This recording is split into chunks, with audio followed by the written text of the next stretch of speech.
दो बहनें, एक 17 साल की और एक 14 साल की, मुंबई से बैंगलोर जाती हैं एक नई लाइफ के लिए। उनके घर वालों को लगा कि शायद से वो दोनों अपने घर से बाहर बैंगलोर इसलिए गए होंगे क्योंकि उन्हें कुछ काम करना होगा। And even though they both were very young and उन्हें अपने बच्चों की चिंता होती थी, फिर भी उनके पेरेंट्स को ये लगता था कि शायद से हमारे बच्चे ठीक होंगे और शायद हमारे बच्चे ये जिद लेके जब गए हैं उसको छोड़ के वापस घर आ जाएंगे। लेकिन उनके बच्चे कभी भी अपने घर मुंबई वापस नहीं लौटे और एक दिन मिली उन दोनों की लाश, वो भी दोनों एक ही रस्सी से लटके हुए थे। लेकिन सबसे ज्यादा हैरानी वाली बात यह थी कि दोनों बहनों की बॉडी बैंगलोर में नहीं बल्कि नेपाल में मिली थी। आखिर ये दोनों बैंगलोर से नेपाल कैसे पहुंचे? क्या इन्हें एक्सप्लॉइट करा गया था या फिर क्या इन्हें किसी ने फंसाया था? और कहीं इस खूब केस को कवर अप करके एज अ तो नहीं दिखाया जा रहा है? जो कुछ भी हुआ था इस केस में, लेट्स फाइंड आउट।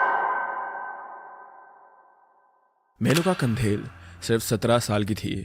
उसकी छोटी बहन सृजना, जिसको कहीं कहीं पर सुजना भी कहा गया है, सिर्फ 14 से 15 साल की थी। दोनों असल में नेपाल के सुरखेत डिस्ट्रिक्ट के पंचापुरी गांव से बिलोंग करते थे। पर इनके घर वालों की जो कंडीशन थी, इनकी जो फैमिली की कंडीशन थी, वो फाइनेंशियली बहुत ही ज्यादा स्ट्रांग नहीं थे। इन लोग के पिताजी नेपाल में खेतीबाड़ी करते थे और छोटी मोटी और जॉब्स करा करते थे और इन दोनों की मॉम एक हाउसवाइफ थी। तो इनकी फैमिली की जिंदगी काफी ज्यादा मुश्किल थी एंड हमेशा इनकी फैमिली को पैसे के लिए कॉन्स्टेंटली स्ट्रगल करना पड़ता था। इसीलिए कंधेल फैमिली बहुत पहले मुंबई शिफ्ट हो गए थे, जहाँ पे उनके रिश्तेदार पहले से ही सेटल हो चुके थे। या इन्हें लगा होगा कि शायद से हमें इंडिया आके या फिर मुंबई आके नई अपॉर्चुनिटीज मिलेंगी, हम अपने बच्चों को एक बेटर फ्यूचर दे पाएंगे। और यहाँ मुंबई आके भी मेनुका और सृजना के पेरेंट्स यहाँ मजदूरी करा करते थे मुंबई में, और ये दोनों बहनें भी स्कूल के साथ साथ छोटी मोटी नौकरी करा करती थी। नाउ बड़े शहर जैसे मुंबई में रहना कोई इजी टास्क नहीं होता है। उनके आसपास के फ्रेंड्स और उनके सोशल सर्कल भी उनपे काफी ज्यादा प्रेशर डालते थे कि अपनी लाइफ को तुम लोग इम्प्रूव करो, सिर्फ जियो मत, अपनी पहचान बनाओ। एंड यही चीज कहीं ना कहीं इन दोनों बहनों को भी दिखती थी। They knew that their family was struggling, they knew कि वो लोग गरीब थे। एंड आजकल के जमाने में जहाँ पे टिकटॉक रील्स या फिर शॉर्ट फॉर्म कंटेंट है, जहाँ पे लोग अपनी लाइफ को दूसरे की लाइफ से कंपेयर करते ही हैं, वहां से और भी ज्यादा प्रेशर आया होगा इन दोनों बहनों पर। एंड इसी वजह से, शायद से इसी प्रेशर की वजह से इन दोनों बहनों ने एक बहुत ही ज्यादा बड़ा कदम उठाया।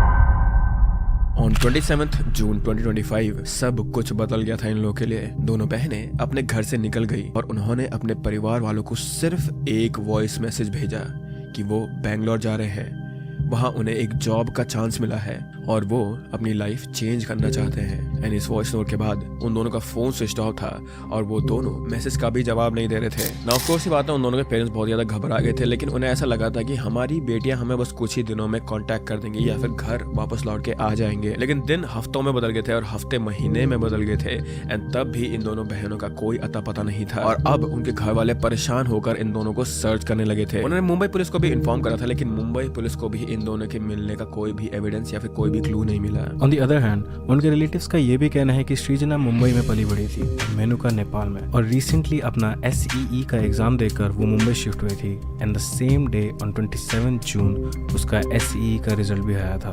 थोड़े टाइम के बाद न्यूज आई कि दोनों बहनें सच में मुंबई से निकलकर बैंगलोर पहुंच गई थी। वहां उन्होंने एक शॉर्ट टाइम के लिए काम भी किया। कुछ लोग कहते थे कि दोनों कॉल सेंटर में काम करते थे, तो कुछ रिपोर्ट्स में ये भी बोला गया है कि एक छोटी कंपनी में एज अ हेल्पर की तरह काम करा करती थी दोनों। लेकिन बैंगलोर में भी ये दोनों ज्यादा टाइम नहीं रही, क्योंकि कुछ ही दिनों बाद अचानक उनकी लोकेशन नेपाल के भक्तापुर डिस्ट्रिक्ट में ट्रैक हुई थी, जिसका मतलब ये था कि ये दोनों वापस अपने होम कंट्री पहुंच गए थे।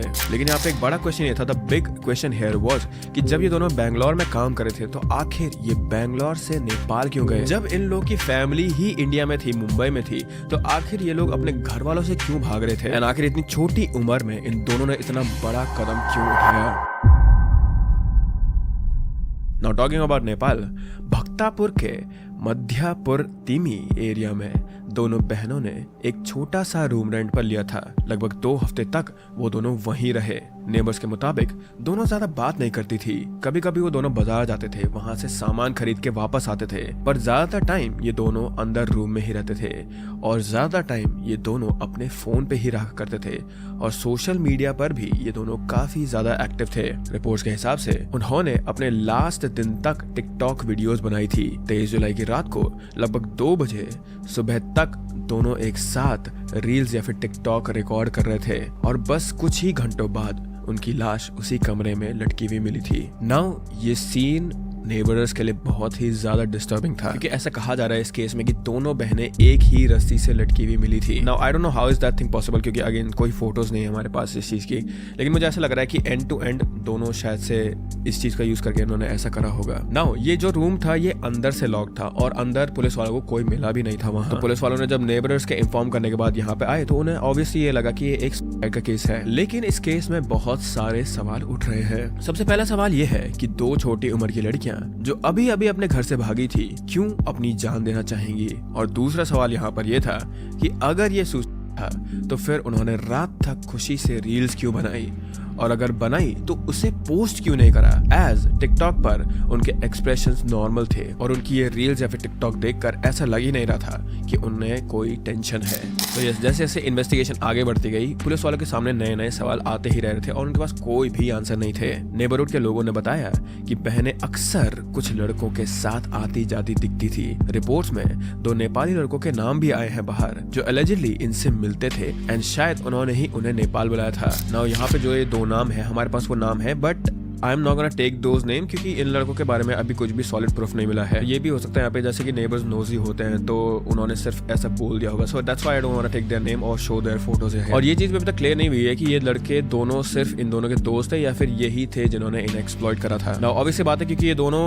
लास्ट थे जो नेबर्स के थ्रू देखे गए थे तो पुलिस वालों ने इन दोनों लड़कों को समन करा है क्वेश्चनिंग के लिए। लेकिन अगेन इन दोनों का रोल अभी तक कंफर्म नहीं हुआ है इस केस में। एंड इस केस में एक और एंगल ये है कि शायद से इन दोनों को नेपाल किसी ने काम के लिए बुलाया था, लेकिन नेपाल पहुंचने के बाद इन दोनों को ये पता लगा कि शायद से सिचुएशन यहाँ पे ऐसी नहीं है जैसा उन्होंने सोचा था। एंड जब नेपाल पहुंचकर इन लोग को रियलिटी समझ आई तो they both got into depression या फिर प्रेशर, और इसीलिए अपने घर वापस जाने को ना अच्छा समझते हुए कि अगर हम लोग घर वापस जाएंगे, मुंबई वापस जाएंगे तो ऑलरेडी हमें इतना ज्यादा प्रेशर झेलना पड़ेगा और ऊपर से हमारी बदनामी भी होगी, इसीलिए प्रेशर में आके शायद से इन दोनों ने कदम उठाया था।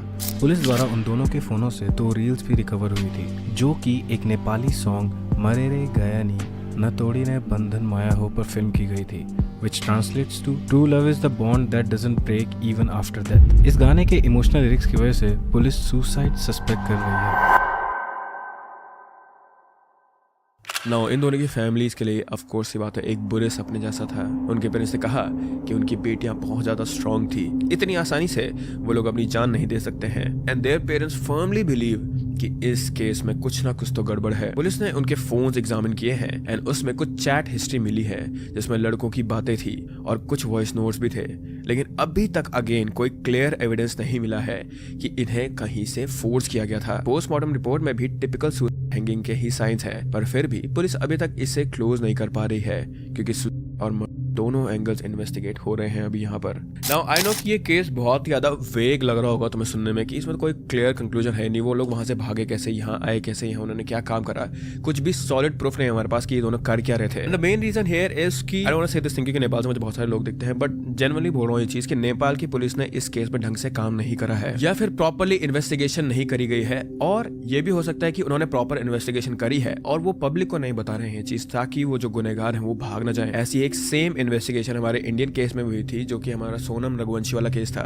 उसमें उन्होंने जो क्लियर डिटेल थी पुलिस वालों ने इन्वेस्टिगेट कर रहे थे, लेकिन उन्होंने क्लियर डिटेल पब्लिक को नहीं बताई थी ताकि गुनहगार भाग न जाए। So maybe that could also happen, but यहाँ पे अगर हम पॉसिबल सिनेरियोज देखें तो हमारे पास कई सारे ऑप्शंस आते हैं। सबसे पहला है बाय प्रेशर, दूसरा हो सकता है कि यहाँ पे फाउल प्ले हो, अगर वो लड़के जो उनके आसपास घूमते थे उनके साथ इन्वॉल्व थे तो पॉसिबिलिटी है कि उन्होंने ही इन्हें एक्सप्लॉइट किया होगा या फिर इनडायरेक्टली इन्हें फोर्स करा होगा यहाँ आने के लिए। थर्ड हो सकता है एक्सीडेंटल सर्कमस्टांसेस, कई बार का सीन क्रिएट करके कवर अप किया जाता है। अगर उन लड़कों का रोल यहाँ प्रूव होता है तो ये एक प्लान्ड कवर अप हो सकता है। एंड फोर्थ जो कि बहुत ज्यादा इंपॉर्टेंट है but people won't talk about it is की सोशल मीडिया प्रेशर, जो मुझे लगता है अगेन आज की एज में अगर आप एक टीनेजर हो, अगर आप एक टीनेजर क्या अगर आप एक मिलेनियल भी हो, आप कोई भी इंसान हो, अगर आप किसी और को देखते हो सोशल मीडिया पर who is very well groom, has a very good life, या फिर नेपाल के ही कितने सारे इन्फ्लुएंसर हैं who look so good and they have such a good life, not only older Nepali influencers but a lot of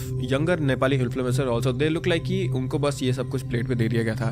and अगर तुम उन सब से अपनी लाइफ कंपेयर करोगे तो ऑब्वियस सी बात है कि तुम्हें बुरा लगेगा अपनी जिंदगी के लिए। People do think about this thing कि मुझे ये क्यों नहीं मिला, मैं इस चीज के साथ पैदा क्यों नहीं हुआ था, मैं इतना खूबसूरत क्यों नहीं था, you know all of those things. तो यहाँ पे मेरे ख्याल से एक सोशल मीडिया प्रेशर भी एक इंपॉर्टेंट रोल प्ले कर सकता है, जिसके बारे में again people won't talk about it, but I think so it is important here. And may be इसी चीज की वजह से ये दोनों बहनें, एक तो दे वर वेरी यंग, तो इसी चीज की वजह से दे गॉट इमोशनली अनस्टेबल और तब उन्होंने ये चीज करी थी। नाउ ये केस यहीं पे खत्म हो गया है, बट एक बहुत ज्यादा पजलिंग चीज जो मुझे इस केस में लगती है वो ये है कि जब पुलिस वालों ने अगेन इन दोनों का फोन चेक करा था तो उन्हें टाइम स्टैम्प के साथ, लाइक टाइम के साथ उनके फोन में रील्स या फिर TikTok like short form content recorded मिला था। एंड उसी दिन इन दोनों की मौत हो गई थी या फिर they left this earth. So I don't understand कि अगर वो दोनों उस मेंटल स्टेट में थे then how are they making short form content या फिर how are they making reels. That thing और that aspect is very puzzling to me in this case. But still आज की डेट में, आज हम रिकॉर्ड कर रहे हैं इसे 15 तारीख को, आज की डेट में कोई भी कंक्लूसिव एविडेंस नहीं है कि इसमें एक्चुअली हुआ क्या है इस केस में। एंड अगर आप लोग लोकल हो या फिर आप लोग नेपाल से देख रहे हो, अगर आपके पास ज्यादा इन्फॉर्मेशन है इस केस के बारे में then do let me know. But इसके साथ ये केस अभी के लिए यहीं पे हॉल्ट पे है guys, and I hope that you guys are happy and healthy. And मैं मिलता हूँ तुम लोगों से अगले अपलोड में। Bye bye.